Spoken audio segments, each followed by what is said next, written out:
বাংলাদেশের বিভিন্ন জায়গা চিনবেন যেভাবে দুজন লোক মারপিট করছে, তৃতীয় ব্যক্তি এলো, দেখলো, চলে গেল, তাহলে ভাই এটা রংপুর। দুজন লোক মারপিট করছে, তৃতীয় ব্যক্তি এলো, মারপিট থামাতে গেল, প্রথম দুজন এক হয়ে তৃতীয় লোককে ধরে পিটিয়ে দিল, বুঝবেন ভাই আপনি কুমিল্লায় আছেন। দুজন লোক মারপিট করছে, তৃতীয় ব্যক্তি এলো, বলল আমার বাড়ির সামনে মারপিট করো না, অন্য কোথাও যাও, ভাই আপনি খুলনায় আছেন। দুজনে মারপিট করছিল, তৃতীয় ব্যক্তি এক কার্টুন বিয়ার নিয়ে এলো, তিনজনে একসাথে বসে পড়লো, খিস্টি কামারি করলো তিনজন মিলে, তারপর বন্ধুত্ব পাঠিয়ে বাড়িতে ফিরে গেল, তাহলে আপনি নিশ্চিত সিলেটে আছেন। দুজন লোক মারপিট করছিল, কিছুক্ষণ বাদে দুইজনে মোবাইলে কথা বলতে লাগলো, আর তারপরে 50 জন লোক এসে মারপিটের যোগ দিল। আমি ভুল না বললে আপনি এখন ব্রাহ্মণবাড়িয়ায় আছেন। দুজন লোক মারপিট করছিল, তৃতীয় ব্যক্তি এসে দুজন রে থাপড়াইয়া কইল মারামারি করস খানে, নিশ্চিত থাকুন আপনি এখন মৌলভীবাজার আছেন।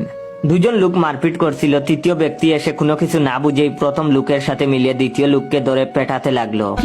ঠিকই ধরেছেন নে ভাই, আপনি এখন বরিশাল আছেন। যদি দেখেন রাস্তায় দুইজন মারামারি করতেছে আর চার দোকান থেকে আরো 4-5 জন গিয়ে ওই দুইজনকে গণদুলাই দিয়ে 2 টাকায় হাসপাতালে পাঠায়, তাহলে বুঝে নিবেন আপনি এখন ময়মনসিংহ এসেছেন।